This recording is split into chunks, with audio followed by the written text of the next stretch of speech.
네, 안녕하십니까. 비행기 연합내과 김대현입니다. 오늘 저는 시스템 네오프로젠 오픈 클래스 중에서 SCN과 IPMN에 대해서 좀 말씀드리겠습니다.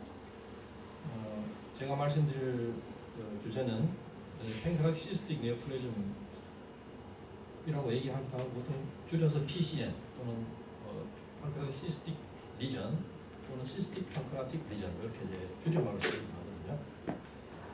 시스트 중에서 트루 시스트와 세컨더리 시스트가 있는데 트루 시스트 중에서 니오플라스틱 시스트 가운데 SCN, MCN, IPMN이 있는데 그 중에서 제가 SCN과 IPMN에 대해서 말씀드리겠습니다.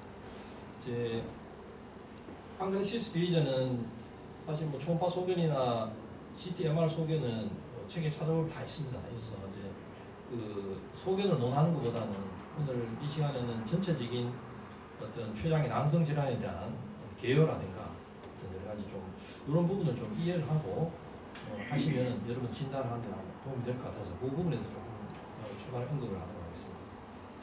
췌장의 난성 질환은 최근에 이제 고령화가 되고 또 여러 가지 이미징 스터디가 많이 보급이 되면서 굉장히 늘어나는 추세입니다.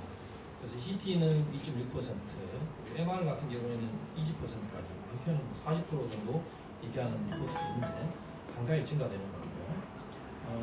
근데 이제 다행인 것은 대부분이 90%가 3cm 이내의 리전이라고 되어 있습니다. 이 3cm 기준으로 얘기하는 것은 뒤에 가이드라인에도 나오겠지만 이제 3cm가 넘으면은 아무래도 그 사이 그 안에 머리너 포커스의 리스크가 4배 정도 높다고 되어 있습니다. 그래서 어떤 여러 가지 가이드라인도 수술이라든가 워크업 할 때 가이드라인 3cm라는 것을 기준으로 한 게 여기에 있다는 것을 아시고요. 이제 시스트 리전 중에서 결국은 감별해야 될 것은 뮤시너스 투머냐, 난 뮤시너스 투머냐를 감별하는 게 굉장히 중요합니다. 왜냐하면 뮤시너스 투머 중에 대표적인 것이 IPMN과 MCN이잖아요. 난 뮤시너스 투머는 SCN과 슈도 시스템 그런 건데 결국은 머리는 포텐셜이 있는 것이 뮤시너스 투머입니다. 이 부분을 잘 감별을 할 수 있어야 되고, 하지만 아쉬운 것은 대부분이 3cm 이내의 스몰한 사이즈가 많기 때문에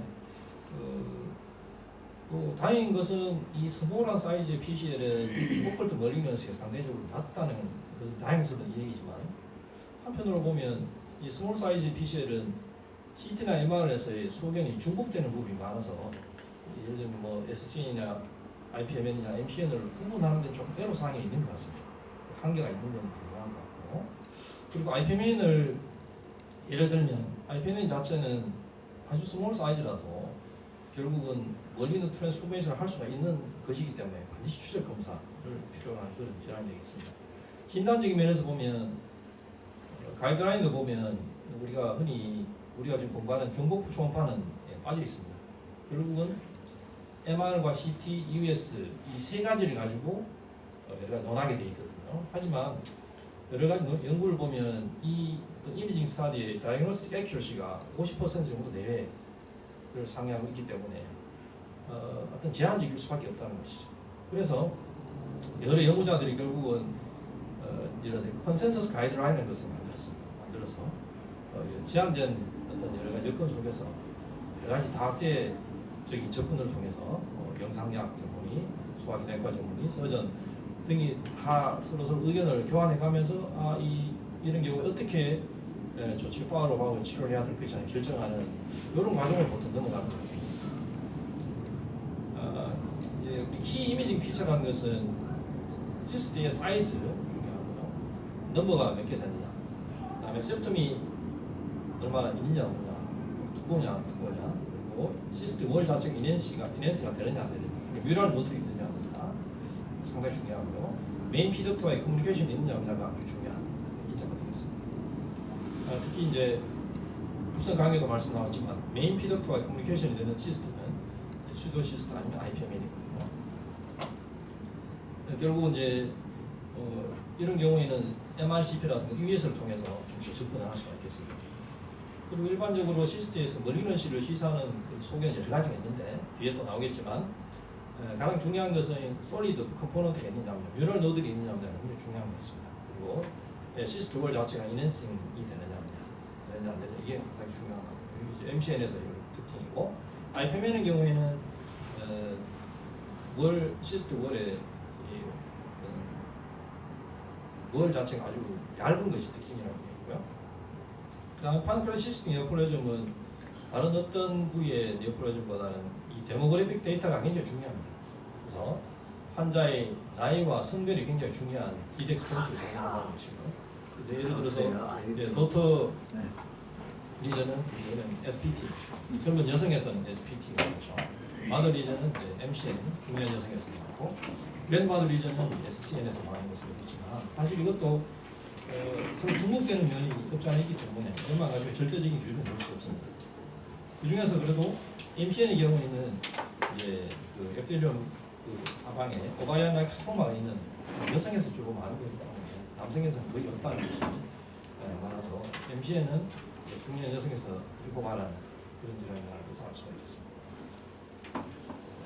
췌장 낭성 종양의 모포로직 타입은 이렇습니다. 일반적으로 유니로큘러 시스트가 있고 멀티로큘러 시스트가 있고 마이크로 시스트 디비전으로 구분이 되는데 이제 유니로큘러 시스템의 대표적인 것이 MCN, IPMN, 시러시스틱, SCN 이렇게 되고요. 멀티로큘러 시스트 디비전 중에서는 로뷸레이티드 마질을 가지는 올리고시스틱 SCN, 그리고 프로몰틱 시스트를 가진 IPMN, 벤치덕 타입 IPMN, 그리고 스무스 에이프를 가지고 셉테이션이 있는 MCN 이렇게 구분하게 되고 마이크로 시스트 디비전은 아주 전형적인 마이크로시스틱 SCN, 포니콤 타입의 SCN을 이렇게 구분하겠습니다.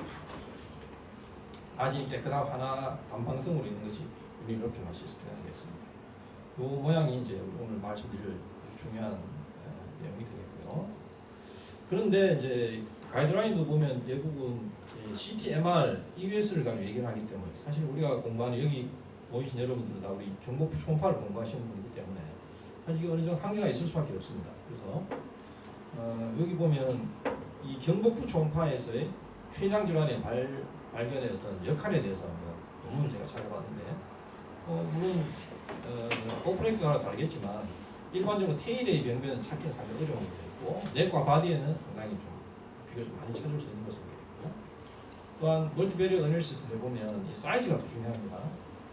당연한 결과지만은 1cm 이내보다는 보통 2cm, 3cm 정도 됐을 때 일반적으로 경복부 초음파에서도 넥과 바디에 있거나 사이즈가 2, 3cm 될 때는 비교적 잘 찾을 수 있다 이렇게 되어 있는 것 같습니다. 하지만 이 논문에서 보면 이걸 한번 보십시오. EUS를 해서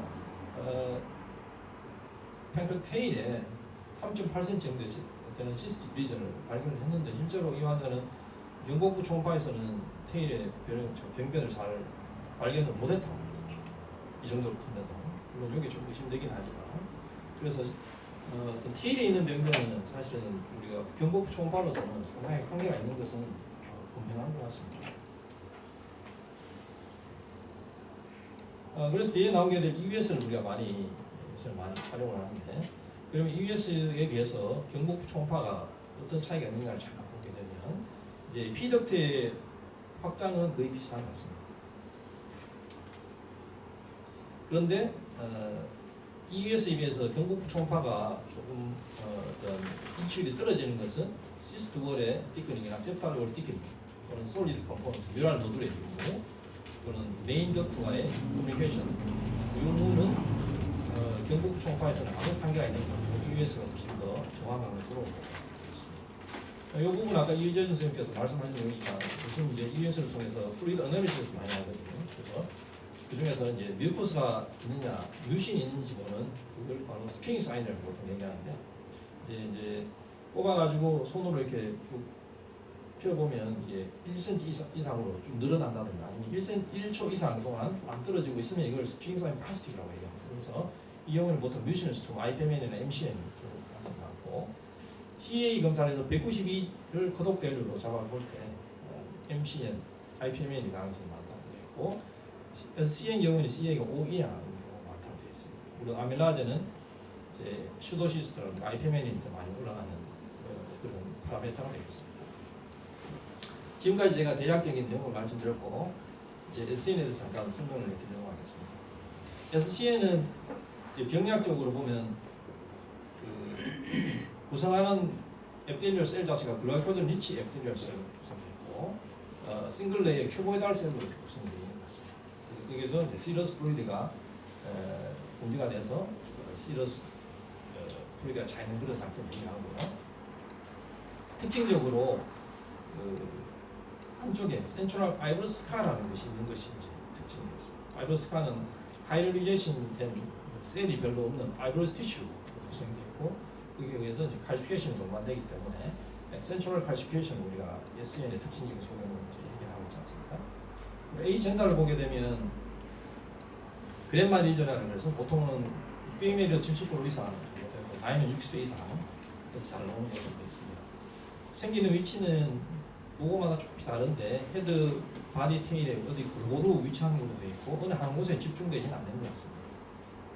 포니펠 린다우 디즈라는 유전적인 질환이 환자한테서 약 15에서 30% 정도 생기는 건데 이런 경우는 보통 멀티플 리전으로 생기는 경우가 나타나고 있고요. 증상은 별로 난스페시픽한 것 같습니다.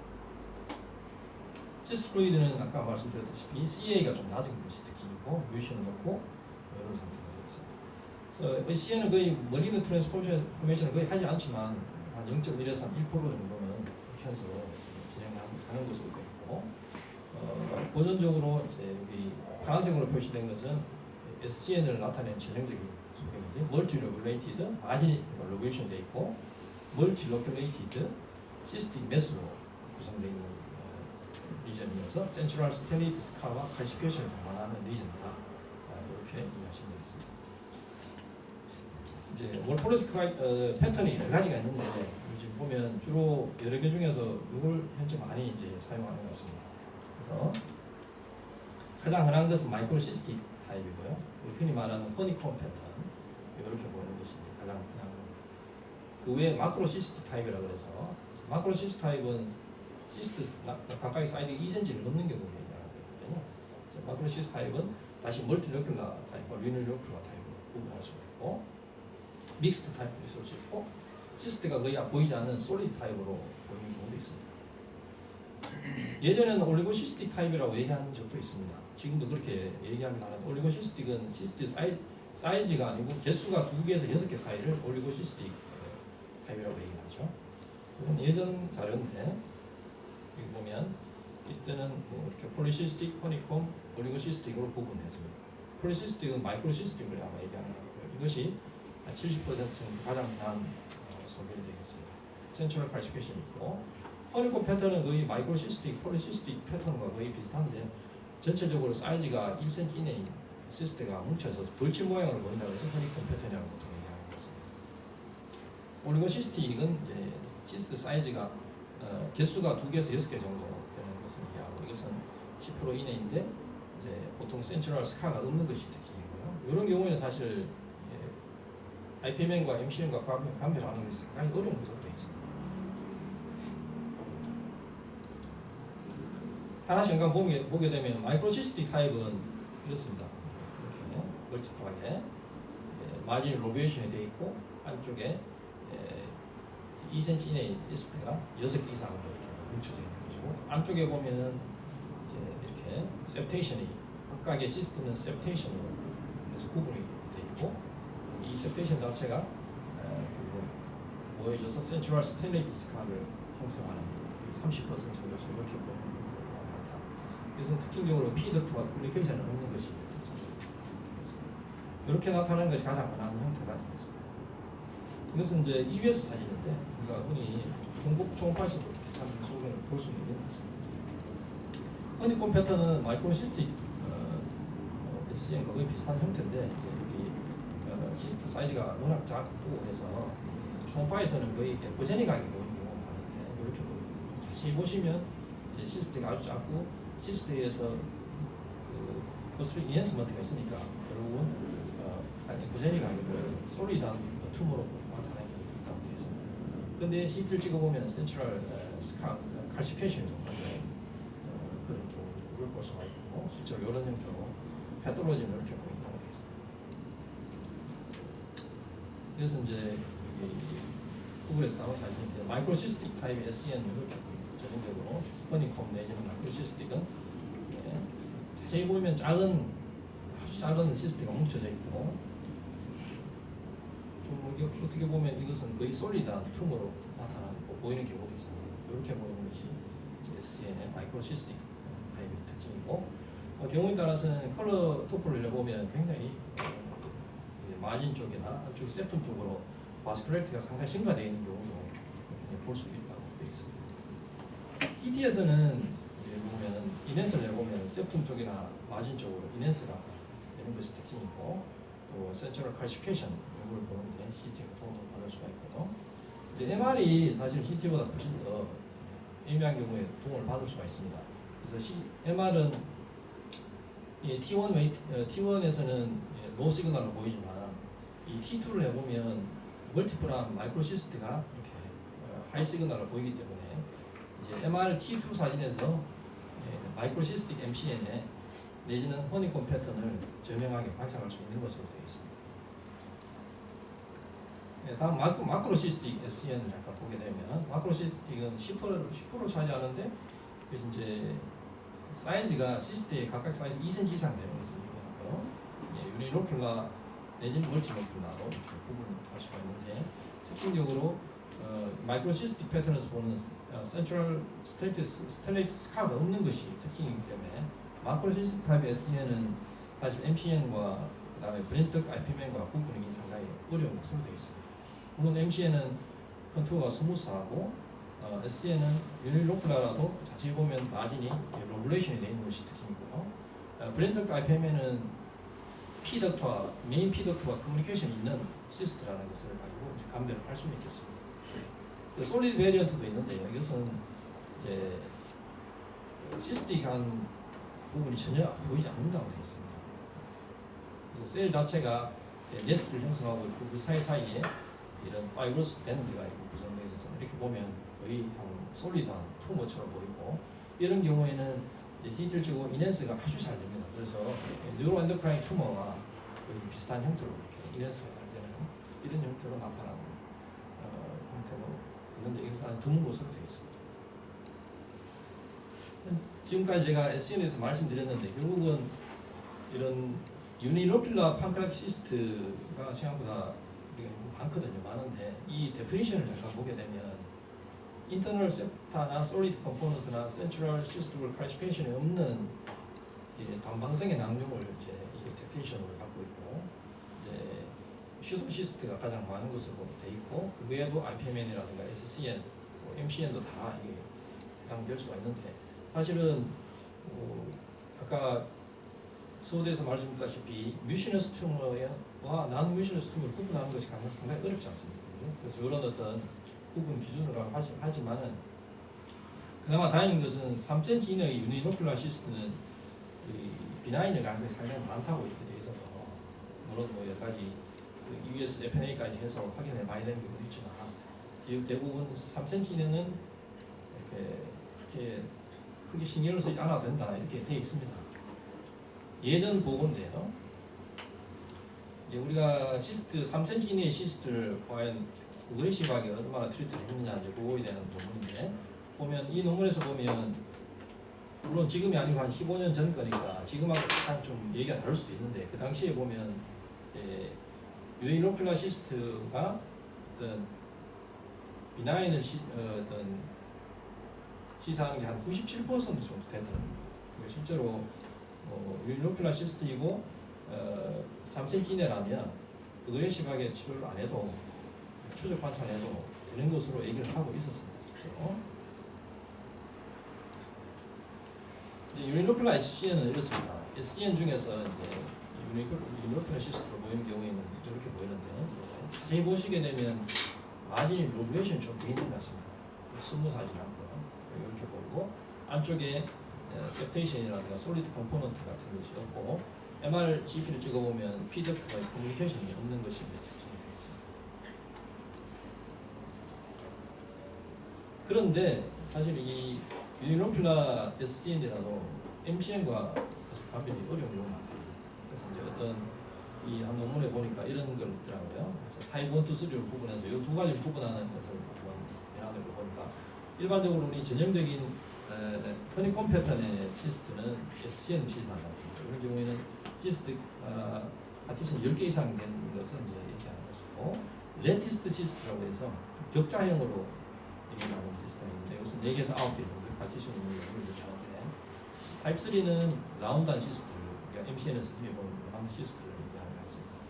이렇게 보는데 여기서 세 번째 그림을 보시게 되면 허니콤 패턴이나 레티스트 시스트 형태에서 프로브를 90도로 회전을 했을 때 이런 어떤 허니콤 패턴이 그대로 유지되느냐 소실이 되느냐를 가지고 이제 MCN과 SCN을 구분한다 이렇게 되어 있습니다. 여기 보시게 되면 일반적으로 이런 마이크로 시스템이나 레티스트 시스템이나 이런 게 있을 때 이제 타입 1 허니콤 시스템의 경우에는 일반적으로 SCN의 가능성이 더 많지만 허니콤 시스템 내부에 어떤 도터 시스트의 노들 라이크 스트럭처, 뮤랄 노들 같은 게 있다면 이것은 MCN의 가능성이 더 많다고 얘기하고 타입 2의 레티스트 시스템인데 이제 이걸 로테이션을 했을 때 이런 허니콤 시스템가 소실되면 MCN이고 유지되면 SCN이 가능성이 많고 또 라운드 시스템인데 이제 시스트 내부에 노들이 있다면 뮤랄 노들이 있으면 이건 MCN이 가능성이 많고 없는 경우에는 플루이드 어널리시스를 해서 CA가 192가 넘어가면 MCN이고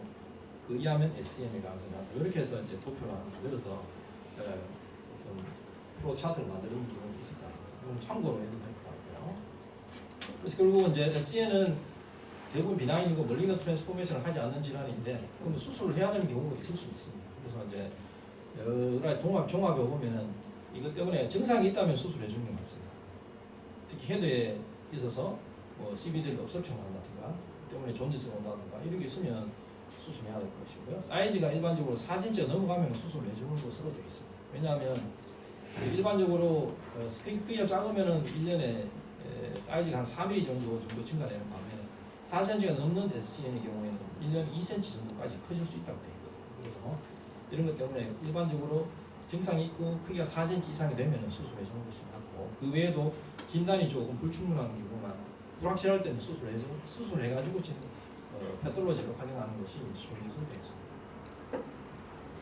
두 번째 IPMN으로 넘어가겠습니다.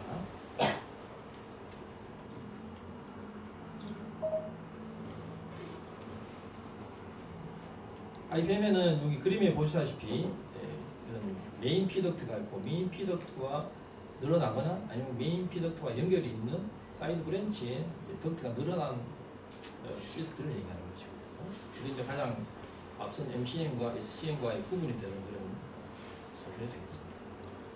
이제 IPMN은 기본적으로 이제 뮤신을 분비하는 것이고 팬크라틱 덕트 내부에 그 자체가 늘어나면서 거기에 이제 앱테리얼 셀 자체가 이제 파퓰라리 브로잉해서 브로잉하면서 이제 시스트를 만드는 그런 질환이지 않습니까?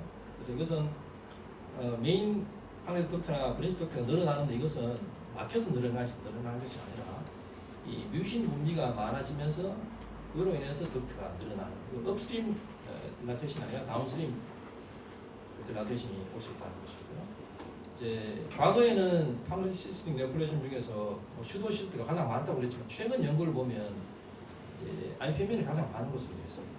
보면 어떤 연구를 보면 한 50% 가까이 IPMN이었다는 얘기가 있거든요. 그래서 그 정도로 IPMN이 최근에 들어서 많이 증가되고 있는 것 같습니다.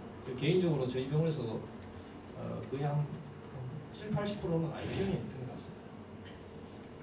근데 여기 이제 한 가지 우리가 이제 한번 기억에 하면 도움이 될 내용을 하나 소개를 하면 필드 디펙트라는 것이 있어요. 이것이 뭐냐면 여기 잘 읽어보시면 팡크라틱 덕탈 앱테리얼 셀 자체가 IPMN이 P덕트에 앱테리얼 셀을 생기는 거니까 이 덕탈 앱테리얼 자체가 이 제노믹 인스터빌리티가 있습니다.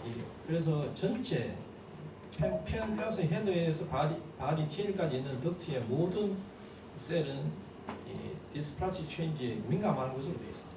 이것을 필드 디펙트라고 해요. 이것 때문에 보통 멀티포컬하게 생기고 또 리커런트 IPMN도 생기고 추적 관절 중에 헤드에만 있던 것이 테일러도 생길 수가 있고 또한 덕탈 아데노칼시노마도 생길 수 있습니다.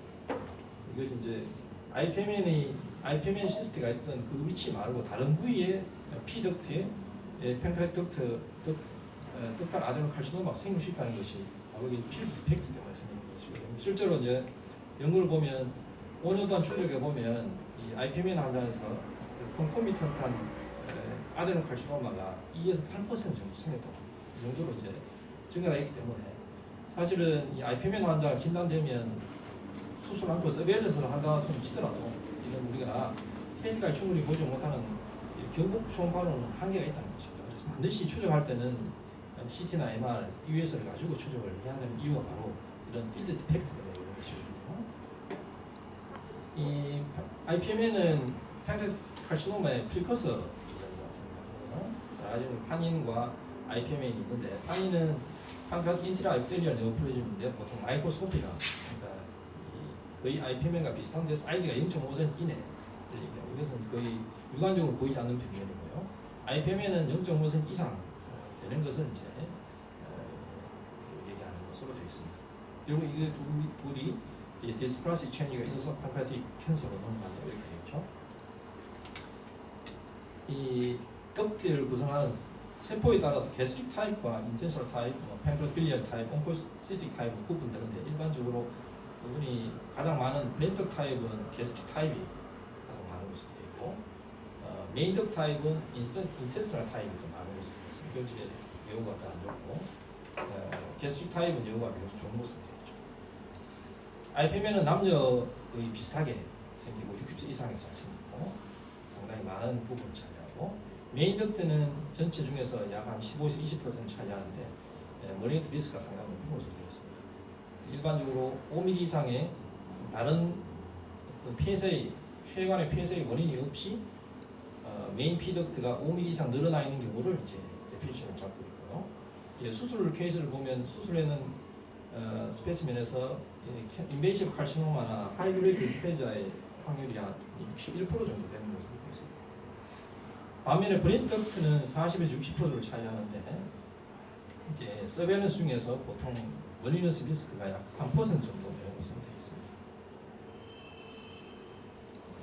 이제 지금부터 가이드라인을 이제 말씀을 드리겠는데요. 마무리하기 전에 이제 보통 가이드라인이 상당히 많습니다. 보시면 2006년에 처음에 이제 센다이 가이드라인이라고 해서 인터너스 IAP라고 하는 국제체장학회에서 이제 여기서 처음 주창을 했고 그 다음에 이제 2012년에 후쿠오카에서 다시 IAP 학회가 열리면서 여기 개정을 했고 가장 최근에 IAP에서 이제 2017년에 후쿠오카 가이드라인을 개정을 했습니다. 이게 가장 최신 개정이고 그 외에 또 AGA라든가 유럽 가이드라인, ACG 가이드라인 이렇게 가이드라인이 많은 것 같습니다. 근데 다 말씀드리면 너무 혼란스럽고 이 가이드라인마다 다 조금씩 다 다르거든요. 그래서 저는 오늘 여러분들께 여기 IAP 가이드라인, 후쿠오카 가이드라인을 위주로 몇 가지 말씀을 드리겠습니다. IPM의 진단은 임상적인 양상이 이제 중요한데 임상적인 양상은 비특이적입니다. 그리고 이게 하나 언급할 것은 IPM 환자한테서 리커런트한 어큐트 판크라타이티스가 좀 있습니다. 이게 자주 있는데 이것은 이제 뮤신이 분비되면서 피덕트를 많으니까 이것 때문에 리커런트하게 염증이 오는 것으로 되어 있고 이것 때문에 앞선 이전 선생님 말씀대로 휴도시스도 생길 수 있습니다. 진단은 MD, CT와 MRI, US FNA 등으로 할 수 있는 것으로 되어 있고 그 외에는 좀 제한적인 것 같습니다. CT 에큐러시는 약 한 40에서 81%, MRCP는 40에서 95% 정도 되는데 이제 피덕트와의 커뮤니케이션이나 뮤랄 노듈, 셉테이션 유무를 보는 것은 CT보다는 MRCP가 훨씬 더 예민한 것으로 되어 있고요. EUS는 CT, MR로도 좀 불충분할 때는 인터널 에코나 뮤랄 노듈이나 셉테이션을 좀 더 잘 보기 위해서는 EUS를 나올 수 있다고 되어 있고 EUS를 하게 되면 플루이드 어널리시스를 통해서 CA 아밀라제 사이토로지를 하면 진단적인 접근을 하는 상당히 도움을 받을 수가 있는 것 같습니다. 우리 ES FNA를 하면 뮤션스 투머와 난 뮤션스 투머를 감별하는 데 상당히 도움을 받을 수가 있는 것 같고요. ES FNA 인디케이션은 꼭 가이드라인을 보면 이렇게 나옵니다. IPM에는 메인 덕트가 늘어나 있는 이런 타입과 사이드 브랜치가 늘어나 있는 경우 그리고 믹스 타입으로 구분되고요. 메인 덕트는 이제 저는 뭐 경험을 하지 못해서 학회 자료를 가지고 왔는데 메인 덕트가 만약에 바디 쪽에 피 덕트가 많이 늘어나 있다면 5mm 이상 늘어난 경우를 얘기하는데 이 헤드 쪽에 팬케트 캔서라든가 이런 것들이 있어서 늘어나는 게 아닌지 반드시 확인을 하고 그런 게 없어야 될 것이고 그런 업서트 리전 없이 피 덕트가 5mm 이상 늘어난 경우를 얘기하고 자세히 보면 뮤랄 노들이나 이런 게 있을 수 있겠죠. 그리고 ERCP에 보면 듀오데노스코피에서 피쉬 마우스 파피라라서 유신이 이렇게 나오는 것을 관찰할 수가 있습니다. 이것은 대부분 다 헤드 쪽에서 덕트가 이쪽에 병변이 시작되기 때문에 대부분 있는 것으로 되어 있고요. 사이드 브랜치에 생기는 것은 이게 훨씬 더 많은 것 같습니다. 대부분인데 크로트 핑거라이크 또는 플레오몰픽 이렇게 다양하게 모양이 다양하게 그러니까 결국은 이 덕트가 이게 잘리는 각도에 따라서 다양하게 이렇게 모양이 플레오몰픽하게 나타나는 것이고 또는 어떤 곤봉지 모양으로 이렇게 나타나는 보이는 경우도 많은 것 같습니다. 그리고 시스트가 있으면 시스트 바이 시스트라고 해서 시스트 이제 MCN 같은 경우는 시스트 인 시스트잖아요. 시스트 안에 시스트가 있는 것이고 IPM에는 시스트와 시스트 옆에 또 시스트가 있는 그런 형태로 나타나고 마진은 SCM과 같이 이제 로블레이션이 되어 있는 것이 특징이고 이제 40% 정도에서 멀티플로 생기는 것이 중요한 또 문제가 되고 MRCP나 US 상에서 보면 메인 피덕트와 커뮤니케이션이 있는 것을 우리가 알 수가 있습니다. 이런 형태를 가지고 이제 브랜치 덕트 IPM을 진단할 수가 있고요. 총파에서는 이런 형태로 보통 나타납니다. 그리고 MRCP를 보면 메인 피덕트와 이렇게 연결이 생기는 시스템 비전입니다. 이제 유니로큘라 타입으로 라운드한 쉐입을 보는 경우도 좀 있는 것 같습니다. 하지만 보통은 그렇게 보이는 것보다는 그렇게 이제 포도송이 모양처럼 보이는 경우가 훨씬 더 많은 것으로 되어 있습니다. 가이드라인을 보면 이제 이런 IPM을 진단했을 때 수술할 것이냐, 팔로우를 할 것이냐를 구분하는 가장 중요한 기준이 하이리스크 스티그마타와 워리슨 피처를 구분하고 있는데 하이리스크 스티그마타는 수술을 바로 해야 되는 인디케이션이 됩니다. 이런 경우에는 이제 2012년 국가 가이드라인과 2017년과 개정된 국가 가이드라인 좀 차이가 있거든요. 그래서 2012년과 2017년 차이는 하이리스크 스티그마타 중에 세 가지가 있는데 obstructive jaundice 있을 때, 인앤싱 뮤랄 노들이 있을 때, 또 메인 피덕트가 10mm 이상 늘어났을 때는 이제 예전에는 수술하라고 되어 있는데 이번에 2017년 개정된 데 보면 존디스와 메인 피덕트는 똑같은데 인앤싱 뮤랄 노들이 이제 사이즈를 좀 더 정한 것 같습니다. 5mm 이상 될 때는 하이리스크 스티그마타로 바로 수술하라고 되어 있고 인앤싱 뮤랄 노들이라도 5mm 이내가 되면 일단은 하이리스크가 아니라 워리슨 피처로 구분을 했고 이때는 이제 추가적인 EUS를 통해서 수술 여부를 결정하라고 되어 있고요. 워리슨 피처에도 거의 비슷한데 예전하고 달라진 것은 2017년에는 사이즈는 똑같습니다. 시스트 사이즈가 3cm 이상이 되거나 또는 뒤끝 인앤싱 시스트 월이 있다가 메인 피덕트가 5에서 9mm 또 인앤싱 뮤랄 노들이 5mm 이하일 때 이게 또 바뀐 것이고 그 외에 림파 데모패치나 또 새로 추가된 것이 CA19-9가 증가되거나 또는 사이즈 변화를 봅니다. 2년 동안에 5mm 이상 사이즈 증가가 있으면 이것도 워리슨 피처로 이렇게 넣게 됐거든요. 워리슨 피처가 있으면 EUS를 반드시 해야 됩니다. EUS를 해가지고 메인 덕트 인발본트가 있으면 수술을 권유하는 것으로 되어 있습니다. 수술을 하는 것은 어떻게 하냐? 예전에는 2006년 가이드라인에는 이제 메인 덕트와 믹스트 타입은 반드시 수술하라고 되어 있어 지금도 똑같습니다만 그때는 모든 브랜치 덕트 타입 IPM은 3cm 이상일 때는 모두 수술을 했었습니다. 그 당시에. 근데 이렇게 해보니까 불필요한 수술이 이제 많아졌다는 게 많아서 최근 가이드라인에는 여기 좀 바뀌었고요. 그래서 이제 최근 2017년 국고가 가이드라인에서 수술을 적용성을 잃었습니다. 메인 덕트 IPM에는 환자 컨디션이 되면 수술하고 있고 브랜치 덕트인 경우에 하이리스크 스티그마타가 있으면 세 가지가 있으면 수술하고 있고요. 그 다음에 이제 판크레아타이티스가 있으면 증상을 완화시키기 위해 수술하고 있고 앞서 말씀드렸던 브랜치 덕트 IPM에서 워리슨 피치가 있는 경우에는 EUS를 해서 데피니트한 뮤랄 노들이 발견되거나 또 메인 덕트 인발먼트가 있거나 또 사이톨로지 했는데 머리는 식으신 되면은 수술을 하라고 이렇게 얘기를 하고 있습니다. 만약 수술을 하지 않은 환자들은 서베일런스를 해야 되겠죠. 아까 말씀드린 대로 이제 이 IPM에는 캔서 리스크가 높아지기 때문에 라이프롱 서베일런스를 해야 되거든요. 그래서 이 크기에 따라서 이제 서베일런스 주기라든가 기간을 따로 정해놓고 있는 것 같습니다. 여기 하나 보시게 되면 2cm가 넘는 경우에는 자세히 읽어보면 영핏 페이션트에게는 수술을 고려해보라. 3cm가 넘으면은 강력하게 고려해보라고 되어 있습니다. 그래서 영은 찾아보면 65세 이하를 얘기해서 나타나고요. 65세 이하인데 사이즈가 2cm가 넘어가면은 왜냐하면 이 사람들이 평균 수명 80세를 산다고 하면 한 50세에 발견됐다면 30년 동안 서베일런스를 해야 되고 그 비용도 만만찮고 그 사이에 또 캔서 리스크가 높아지기 때문에 이런 경우에는 환자가 컨디션이 되면 코모비디 컨디션이 없으면 괜찮으면 수술까지 고려하는 것으로 되어 있습니다. 이것은 전체 읽어보시면 말씀드렸던 알고리즘이 정리가 있고요. 이것은 시스템의 전체적인 EDX를 이제 오늘 말씀드린 걸 요약을 하고 제가 몇 가지 정리를 좀 말씀드리겠습니다. 좀 시간이 좀 오버됐는데 괜찮습니다. 이제 판크레시스틱 리전은 최근에 들어서 상당히 MR에서 한 20% 이상 정도로 증가되고 있지 않습니까? 그래서 앞서 말씀드린 대로 대부분은 이제 90%는 다행히도 3cm 이내인 경우가 많다고 되어 있고 하지만 3cm 이내인 경우라도 사실은 뮤시너스 투모와 난 뮤시너스 투모 구분하는 것이 굉장히 중요한 것 같고 특히 MCM과 IPMN 등과 같은 머리에 포텐셜이 있는 투모를 무치장 관별하는 것이 가장 중요한 것 같습니다. 이런 어떤 머리너 리스크가 많은 어떤 이미지 양상은 인핸싱 머리 두껍고 인핸스 되는 머리 있거나 솔리드 컴포넌트, 뮤랄 노드 있거나 솔리드 컴포넌트가 있으면은 이런 어떤 머리너트를 시사하는 소개가 되겠고 진단하거나 추적검사 툴로는 CT, MR, CT가 이제 대표적인 롤이 되어 있고 CT보다 MRI가 훨씬 더 뮤랄 노드라든가 세테이션을 보는 걸 정확하고 메인 피덕트와 커뮤니케이션을 보는 데는 훨씬 더 좋은 것으로 되어 있고요. 이제 CT, MR로도 충분치 않으면 사실은 EUS 내지는 EUS FNA가 하나의 프로블럼 솔버가 되는 것으로 되어 있습니다. 그리고 가장 중요한 것은 이제 OP라는 것이 사실 판크라텍톰이라는 것이 상당히 모텔리티가 있지 않습니까? 높고 한데 이런 어떤 불필요한 수술을 하지 않아야 될 것이고 또한 이제 수술이 필요한 환자는 적당한 시기에 선별해서 수술을 빨리 해주는 것이 우리 임상의사의 이제 목표인 것 같습니다.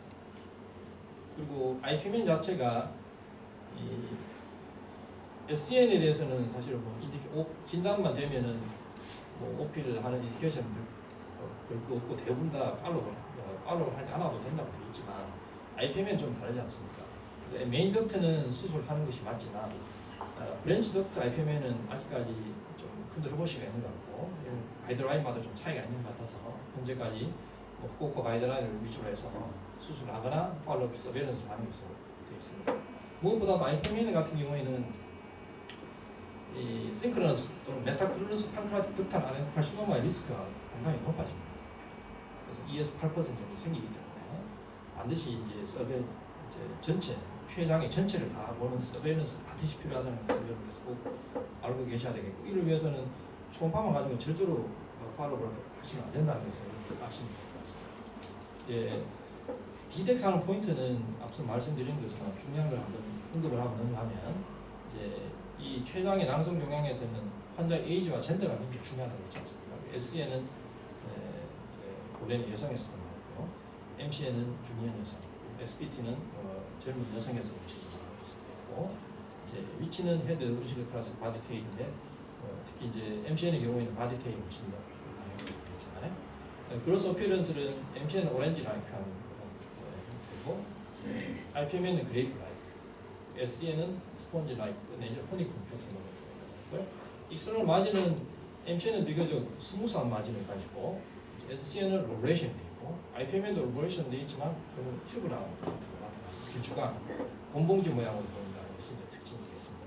칼시피케이션은 MCN은 마진 쪽에 주로 있고 SCN은 센트럴 스트레이트 칼시피케이션이 있는 것이 특징이고 이제 만약에 시스트가 있는데 멀티플이 있다면 이것은 이제 슈도 시스트 아니면 IPMN을 가서 나타나는 거죠.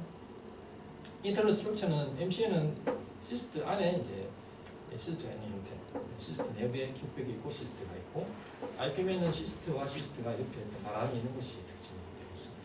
피덕트와 커뮤니케이션이 있는 것은 IPMN과 슈도 시스트가 되겠고 SCN과 MCN은 거의 없는 것이 차이가 되겠습니다. 마지막으로 시스트 플루이드 어널리시스를 해보면 이제 뮤신 존재라든가 CEA 레벨, 아밀라제 수치를 가지고 디텍스를 상당히 할 수 있는 것으로 되어 있고요. 그 외에 최근에 이것은 이제 일반 루틴으로 하진 않지만 이런 KRAS라든가 GNAS 뮤테이션 여부를 봐서 이제 IPMN과 MCN을 구분하게 된다고 되어 있습니다. 증례를 몇 가지 보고 제가 마무리하도록 하겠습니다.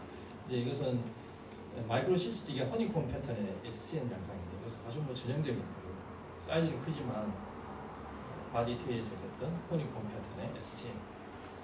MRCP에서는 피덕트와 연결성은 없고요. 이렇게 벌점 모양의 도로 있는 것이 특징되겠습니다. 그래서 예전에 제가 아주 오래전에 보여드렸던 케이스인데 그 당시에는 이게 SCN인지 IPMN인지 구분하기 상당히 어려운데 최근에 제가 다시 이제 여러 가지 어떤 정보를 더 얻고 보니까 이것은 확실히 마이크로 시스템 SCN이 더 많은 것으로 생각합니다. 보시면 76세 여자 환자인데 크기는 3cm였고 여기 보면 헤드 쪽에 있는 디자인인데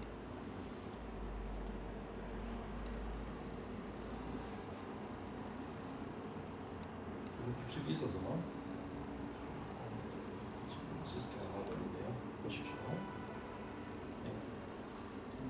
자세히 보시면 뭔가 셉테이션이 있고 마이크로 시스템이라는 게 보이는 것 같습니다. 보면 안에 센트럴 스트레이트 카시피에이션 보시면 되는 것 같고요.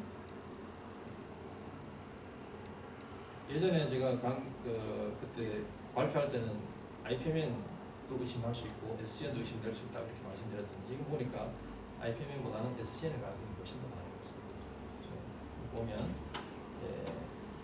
이게 약간 스무스하긴 하지만 이런 데 보면 약간 로베이션돼 있는 나중에 로베이션돼 있고 안쪽에 시스트가 2cm 시스트 멀티가 있고 뒤에 보면 이런 세테이션이 있으면서 이렇게 볼지 모양 형태로 이렇게 일부가 보이고 있는 SCN 모양입니다. 이 환자는 이제 EUS 했는데도 이렇게 허니콤 같은 게 보였고 MRCP에서는 피드부터 커뮤니케이션이 없었어요.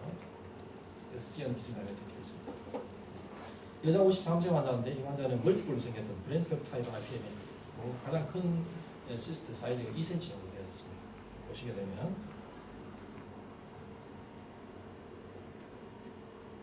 펜카스가 보이고 있고 바디 테일 바디 쪽에도 뭔가 있습니다. 1cm 안 되는 시스트가 바디 테일 쪽에 몇 개가 있고 헤드 쪽에 보시면 한 2cm 가까이 되는 시스트가 있습니다. 그 위에 또 1.5cm 정도 이상 되는 시스트가 있고 멀티플하게 있는. 근데 피덕트 커뮤니케이션은 초음파로서는 확실하게 감별이 되는 것 같고요. 이 환자는 MRCP를 찍어보니까 멀티플하게 초음파에서 보는 것보다 훨씬 더 많은 멀티플한 시스템가 있고 헤드 운신의 프로세스 쪽에는 2cm가 넘는 시스템가 있었던 멀티플로서 IPMN. 이 환자의 경우에 아까 가이드라인을 보면 53세 비교 젊고 또 2cm가 넘고 이 환자는 서베일런스 할 것인가 아니면 환자 코모비드 컨디션이 허락하면 수술적인 것도 고려해 볼 수 있지 않을까 생각하는 것 같습니다. 다음은 이제 초음파에서 잘 보기 어려운데 제가 보니까 여기 피덕트 커뮤니케이션 있는 시스템을 제가 만든 보십시오. 자세히 보면 또 엄청 보일 수도 있습니다. 여기 보면 이렇게 메인 피덕트가 있고 시스템가 1cm가 안 되지 않거든요. 여기 보면 다 피덕트 커뮤니케이션 있는 것을 리얼타임으로 확인할 수 있는 것 같습니다. 이 환자는 2년 전에 CT를 찍어서 IPMN 9mm로 진단됐던 환자고 이 환자는 2년 뒤에 검사를 했는데 사이즈가 9mm로 똑같고 피덕트 커뮤니케이션이 동반됐고 62세고에서 이 환자는 계속 서베일런스를 하고 있는 상태가 되겠습니다. 여기에 해당됩니다. 1cm 이내 같으면 CT/MR을 6개월에 찍고 그 다음에는 2년마다 검사를 하라고 이렇게 되어 있습니다. 만약 2년 뒤에도 사이즈 변화가 없으면은 인터벌을 좀 더 늘리라고 이렇게 되어 있습니다. 3년 인터벌 될 수도 있고 이게 마지막 케이스가 되겠습니다. 이 환자는 61세 남자 환자이고 전형적인 크롭트 핑거 어피어런스 보이는 실제 비전이 보입니다. 저희가 웰에서 보면 이런 형태가 제일 많은 것 같습니다. 보시면 헤드 쪽에 헤드 넥 위에 넥하고 바디 쪽으로 여기 보시면 여기에 시스템이 보이거든요. 피덕트와 연관성은 싫지 않습니다.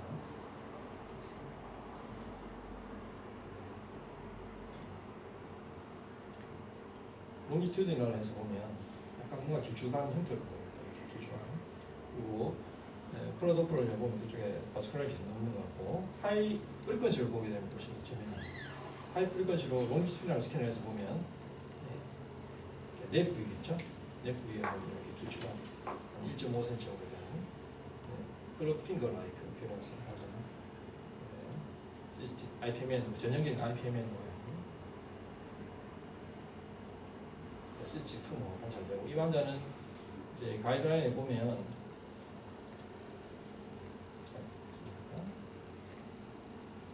이 환자 MRCP를 찍었는데 여기 보면 이전 자체가 메인 피덕트와 커뮤니케이션이 되는 것을 볼 수가 있었습니다. 그래서 이 환자가 브랜치 덕트 IPMN으로 진단되고 사이즈가 1에서 2cm이기 때문에 이 환자는 이제 6개월 뒤에 일단 CT나 MR을 찍고 1년 동안에 그러니까 6개월 뒤에 찍고 1년째 찍고 그 다음에는 이제 2년까지는 1년 동안 1년마다 2년 동안 하고 사이즈 변화가 없으면 그 다음에 이제 2년마다 계속 서베일런스를 하는 것으로 그렇게 이해하시면 되겠습니다. 예, 이상으로 제가 강의드립니다. 그 필드 디펙트를 한번 다시 좀 설명해 주십시오. 거기 이게 이제 제가 이야기로 들었습니다. 이제 판크라틱 덕트에 생긴 IPMN, MCN이나 ACN에 대한 얘기는 아닌 것 같고 이 P덕트에서 생기는 IPMN 자체가 결국은 이제 우리 유전적으로 그 모든 P덕트 자체는 디스플라스틱 체인지에 더 민감하다고 했어요.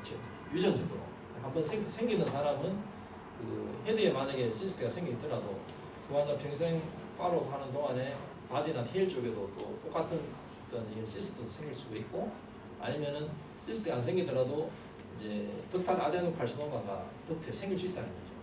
그래서 그게 이제 필드 디펙트라는 건데 그게 뭐 꼭 팬크라스뿐만 아니라 뭐 브레스트라든가 콜론 이런 데도 마찬가지입니다.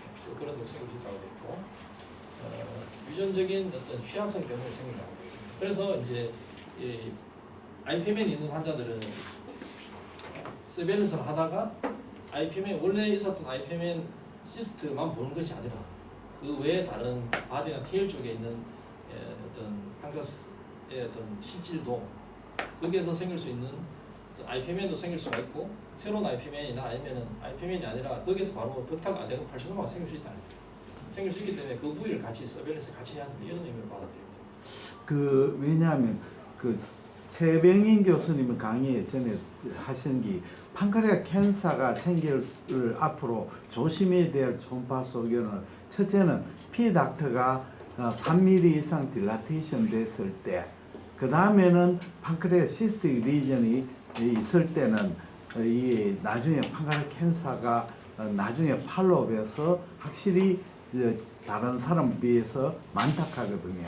그 판크레아스의 시스틱 리전이 우리가 P닥터가 딜라테이션 안 되고 판크레아 시스틱 리전인데 그게 IPMN인지 안 그러면 맞습니다. 제 생각에는 저도 그때까지 이번에 찾아보니까 네. 이 IPMN일 가능성이 많습니다. IPMN. 그 시스트라는 것은 덕트와 커뮤니케이션이 있는 IPMN 가능성이 많다. 많습니다. 예. 그 있다는 얘기는 결국 연결돼요. IPMN이 있는 환자한테서 그런 어떤 싱크로너스, 메타크로너스 아데노 칼시노마가 캔서가 잘 생기기 때문에 이 생긴 이유가 이제 그 필드 디펙트 때문에 생길 수 있다는 거고 그래서 아마 그런 얘기 아닌가 싶은데. IPMN이 굉장히 중요해졌네. 그러면 우리는 옛날에는 IPMN 하면 그냥 브랜치는 별로 신경 안 쓰는 거고 됐거든요. 그렇습니다. 예를 들면 어떤 바디나 음식 파라사이트에 뭐 1.5cm 정도 되는 시스템 하나 있는데 MRCP 찍었는데 그게 뭐 메인 덕트가 아니고 브랜치 덕트이고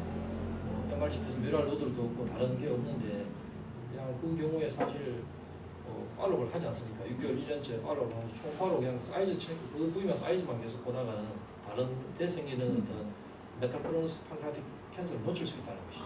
그 환자들은 실제로 한 2.2에서 8.2%까지 캔서 리스크가 더 높아진다고 해요. 그 연구를 보면 그렇기 때문에 그 상당히 높은 인시던스 않습니까? 그래서 반드시 추적 검사할 때는 다른 데를 봐야 MR을 찍어야 돼요. MR. EUS도 사실 그 전체를 다 보지 못하잖아요. 그래서 CT나 MR을 반드시 찍어야 된다고 생각합니다. 감사합니다. 외래에서 보면 한 번씩 1cm, 1.5cm IPMN 같은 브레스덕트 꽤 보이는 것 같은데 대학 보내봐도 뭐 그냥 CT 1년에 한 번, 2년에 한 번 이래가지고 역시 헤드 내부 잘 보이는 분들 외래에서 그리고 TAUS를 보면서 CT로 로컬 CT 그 센터에 보내서 찍으면서 추적 검사하시는. 저는 한 10명 가까이 되는데 지금 보니까 대부분 다 이제 저 MR을 근무하는데요. 저는 이제 처음에 그 가이드라인대로 제가 해야 되겠다는 생각이 들더라고요. 여기까지 그렇게 못한 부분이 있는데 그 사이즈에 따라서 가이드라인대로 반드시 CT나 MR을 찍고요. 요새는 또 MDCT 찍으면 옛날에는 우리 괜찮다. 가능하면 CT보다 MR을 캔서 리스크 사이즈가 만약 1cm 전후로 하면 사실은 뭐그 IPMN 시스템 자체는 사이즈는 거의 변동이 없을 가능성이 없는데 그 외 다른 부위에도 문제를 많이 되고 하는데 초음파만 가지고 절대로 안심할 수 없다고 그런 경우에 CT나 MR을 반드시 고려하는 게 맞을 것 같습니다. 대학 병원에 보내도 어차피 그렇게 서베일런스 하는 건 똑같거든요. 그래서 이제 서베일런스를 하다가 MR을 찍었는데 뭔가 사이즈 변화가 아까 얘기했던 2년에 5mm 이상이 된다든가 아니면 뮤랄 노들이 생긴다든가 실제로 저 케이스도 오늘 말씀드리지 않았지만 뮤랄 노들이 있었는데 나중에 판교 캔서로 진단되신 분이 계셨거든요. 그래서 이제 그런 걸 놓치면 절대 안 돼요.